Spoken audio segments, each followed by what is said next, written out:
sou o professor Emerson e nós vamos dar continuidade aos nossos estudos de filosofia do direito. Hoje estaremos discutindo o teórico Martin Heidegger.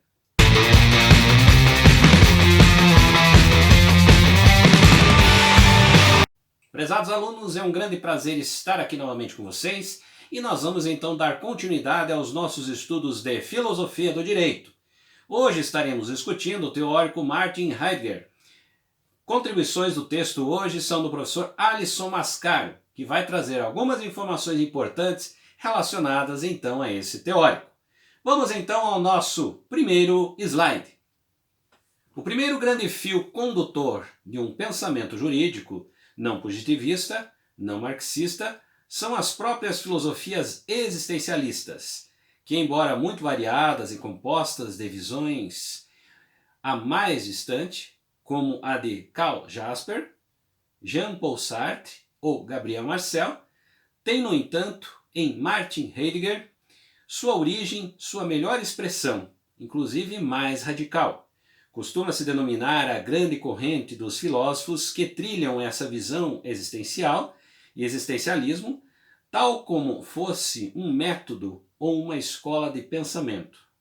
Heidegger, no entanto, rejeita o rótulo e não se considera nem um fundador, nem seguidor do existencialismo, propondo antes uma visão existencial do mundo, buscando seu sentido e sua verdade. Assim diz Jean Beaufret, quando se diz existencialismo, o que o primeiro se escuta é a palavra existência. O sufixo ismo indica uma doutrina. De fato, no lugar de existencialismo, disse também filosofia da existência. O teórico que nós apresentamos aqui, Martin Heidegger, vai, em outras palavras, trazer uma discussão sobre essa relação da existência, do ser. Vai trazer, em outras palavras, uma influência muito grande sobre o pensamento de Nietzsche, sobre o pensamento de Husserl, e, ao mesmo tempo, ele vai trazer grande parte dos pensamentos dos clássicos.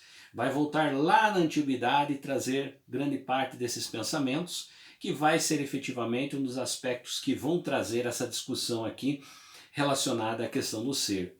Ele vai atribuir essa discussão, vai ampliar esse processo dessa corrente, né, que vai, em outras palavras, discutir essa perspectiva e vai aprofundar essa característica do chamado existencialismo. Embora ele não levantasse essa bandeira, mas podemos perceber que grande parte dos seus trabalhos eles vão estar direcionados a esse questionamento. É a partir dessa relação que ele vai trazer então para nós as discussões permeadas dentro dos princípios da filosofia. Vamos então ao nosso próximo slide. Remontando aos antecedentes dessa visão hegeliana, o seu diálogo mais imediato para as questões do direito estará em toda a filosofia que se oponha à modernidade.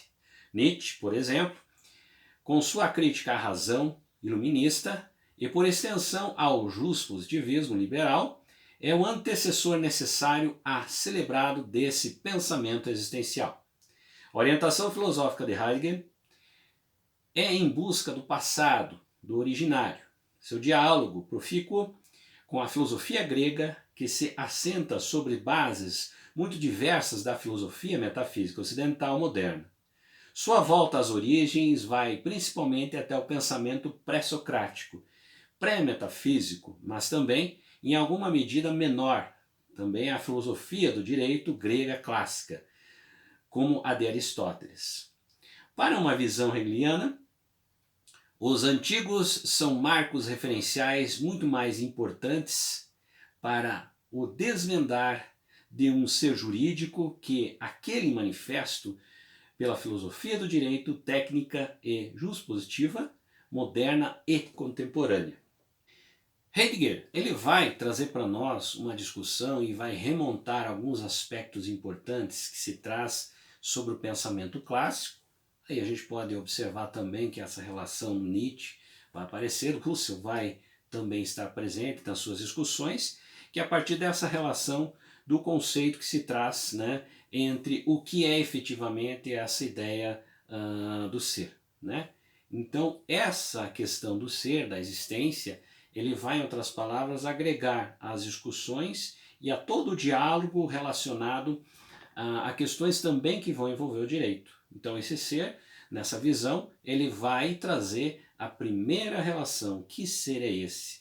Que contexto nós estamos falando? É importante entendermos que quando discutimos a relação do ser, nós precisamos discutir também esse contexto. Que contexto é esse? Que ser é esse que nós estamos falando? Em que momento nós estamos falando? Quais são as atribuições, as características, as influências, o que vai estar em torno desse ser, que vai efetivamente ser importante dentro dessa relação e dessa discussão apresentada aqui pelo nosso teórico Heidegger. Vamos então ao nosso próximo slide. O pensamento do alemão Martin Heidegger, 1889-1976, é um dos mais atordoantes e originais do mundo contemporâneo. Ao se insurgir contra a tradição idealista típica da modernidade, Heidegger abriu fronteiras bastante importantes e novas à própria filosofia. Sua retomada das questões do ser é tanto uma petição do passado pelas origens filosóficas pré-metafísicas, quanto uma abertura ao novo em filosofia. Por inovar a aplicação da filosofia hegeliana ao direito, tem se revelado ainda um campo aberto, as suas possibilidades são variadas. Entre os historiadores da filosofia costuma-se preceder a uma divisão entre Hegel, o pensamento do ser e tempo, a sua obra mais importante publicada em 1927, e a sua filosofia posterior desenvolvida em ensaios, conferências e textos esparsos. Argumenta-se, em geral, que Heidegger, em sua grande obra inicial, dá ênfase ao ser e ao seu sentido, e posteriormente centra-se na questão da linguagem como morada do ser. Essa relação que nós trazemos aqui, então, do pensamento de Martin Heidegger, vai, em outras palavras, discutir essa relação do ser e o ser ao seu tempo. O que é efetivamente esse contexto? Então, nessa relação, nós podemos pensar que tudo vai se modificar.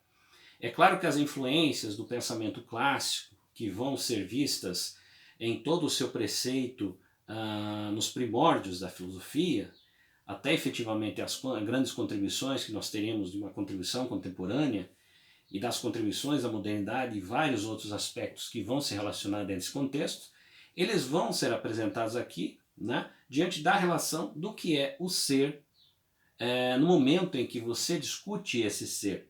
Então essa relação que vai fazer parte dentro desse contexto, ou seja, essa discussão. Então essa moradia do ser, esse momento que se tem relacionado a esse ser. Então ele precisa ser discutido na visão do Heidegger. Então nesse caso, é as contribuições que ele traz. O que é efetivamente esse ser? Como ele se manifesta? Como ele é possível se entender e essa contribuição do entendimento desse ser nesse momento. Vamos então ao nosso próximo slide. Uma das características da obra de Heidegger é o fato de seu trabalho ser elaborado como que em círculos concêntricos, alargando-se apenas sem perder a direção. Tudo retorna sempre ao mesmo ponto e recorre sempre ao mesmo apelo, o apelo da origem. Mesmo quando se fala no segundo Heidegger, a partir de Kant, a virada a isso não significa uma mudança estrutural, mas que é o mesmo autor de ser e tempo, mais amadurecido, pode permitir-se perseguir o caminho que apontava apenas na obra de 1927 e guardar-se para ouvir a poesia reveladora do ser. A partir de Hölderlin e a essência da poesia, Heidegger volta-se mais para o dizer poético e para a análise do poema. Ainda que haja diferenças em suas etapas, a marca nítida do pensamento de Heidegger, desde a primeira fase, é a orientação pela preocupação com o ser, e é nesse sentido que se desloca o eixo já consolidado da história da filosofia. E aí a gente vai, em outras palavras, com essa pergunta fundamental que vai então direcionar o pensamento e todo o estudo de Heidegger, que vai então discutir essa perspectiva sobre o ser. Qual é esse ser? Quem é esse ser? Né? Quais são os fatores que determinam essa análise? Então, dentro dessa relação, nós temos, em outras palavras, essa característica importante que é trazida por esse teórico. Vamos então ao nosso próximo slide. A filosofia de Heidegger opera uma grande cisão em relação à tradição do pensamento ocidental. Heidegger desconfiava veementemente da metafísica, que se constitui na grande história da filosofia ocidental medieval e moderna. Tal pensamento metafísico, lastreado em uma certa maneira prévia de conhecer o mundo, o método, é uma forma de dever ser.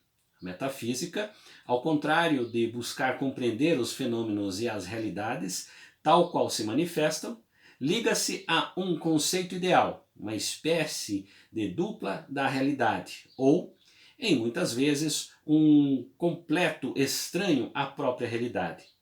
Assim sendo, a pretensa razão universal e inflexível, infalível, método ou o mundo ideal, divino, passam a ser um guia normativo da realidade e do pensamento. Por isso, a metafísica é uma filosofia do dever ser. Há um tipo ideal em relação ao qual o pensamento deve se ajustar.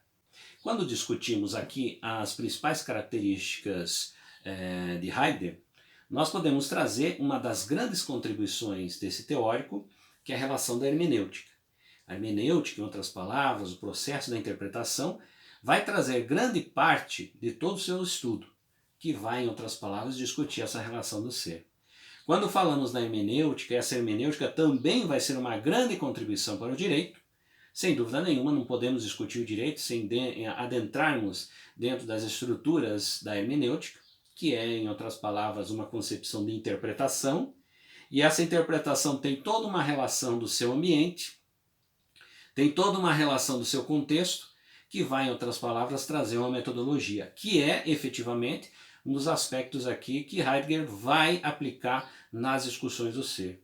Então, quando falamos da hermenêutica, é um outro processo importante que contribui também nas discussões aqui trazidas por Heidegger, que vai ampliar esse contexto do estudo do ser e, ao mesmo tempo, trazer essa perspectiva que nós entendemos como a ideia da hermenêutica, ou seja, como a hermenêutica é aplicada. Então, esse processo interpretativo, que é desenvolvido por ele, nos traz essa possibilidade, nos traz essa característica de estudos relacionados então a esse contexto, a esse ambiente que é o ponto central do ser. Vamos então ao nosso próximo slide. Para Heidegger, no entanto, o método não deixa de se manifestar o ser em sua riqueza, em sua multiplicidade. Pelo contrário, o método tipifica previamente o que há de enxergar e encontrar no ser, que então não será mais alcançado plenamente, mas será assim desfigurado do ser do método. Por isso, Heideggerismo rechaça a possibilidade de um método existencial, propondo sim caminhos para descobrir-se o ser. O mais importante caminho para descobrir o ser é, em Heidegger, a compreensão existencial. Trata-se de uma forma de avanços da superação da dicotomia sujeito-objeto. Tal dicotomia é claramente presente nos modernos, como em Kant. Esteve também, é preciso dizer, no próprio Edmund Husserl, professor de Heidegger, e postulado da fenomenologia como método. Em Husserl, a fenomenologia lastreia-se no sujeito tal qual uma teoria da consciência que conhece o mundo como dados opostos. Sujeito e objeto, razão e realidade apresentam-se na filosofia moderna e na fenomenologia de Husserl como polos afastados. Percebam vocês que dentro de todo esse contexto, nós podemos entender que o grande ponto central aqui, que é a discussão do ser, ela vai se apresentar. Diante dessa relação da discussão do ser, nós atrelamos isso também à hermenêutica trazida por Heidegger, que vai contribuir com essa metodologia, que vai contribuir muito e vai avançar muito com relação à característica da hermenêutica, porque é, em outras palavras, um processo de análise de interpretação, e ele vai ser considerado o pai da hermenêutica dentro desse contexto. Então, essas grandes contribuições, nós podemos perceber que, além da relação dessa discussão do ser, que é um ponto central de toda a sua teoria, essa relação da hermenêutica ela vai também trazer para nós grandes possibilidades e avanços aí no processo da interpretação de um determinado texto, de uma determinada característica construída dentro de uma teoria. Então a hermenêutica ela vai nos possibilitar essa interpretação e muito utilizada dentro da área do direito também. Então percebo vocês que essas contribuições são muito importantes quando vamos pensar quando atribuímos essa relação da filosofia do direito, né, à relação, por exemplo, de teóricos como Heidegger. Então aí a gente vai perceber que esse crescimento e esse avanço vai ocorrer. E a hermenêutica é efetivamente muito importante dentro desse contexto e dessas discussões apresentadas aqui por Heidegger. Todos vocês, muito obrigado, espero que tenha contribuído para avançar um pouco mais sobre as informações e o conhecimento da filosofia do direito. Nos encontramos então no nosso próximo vídeo.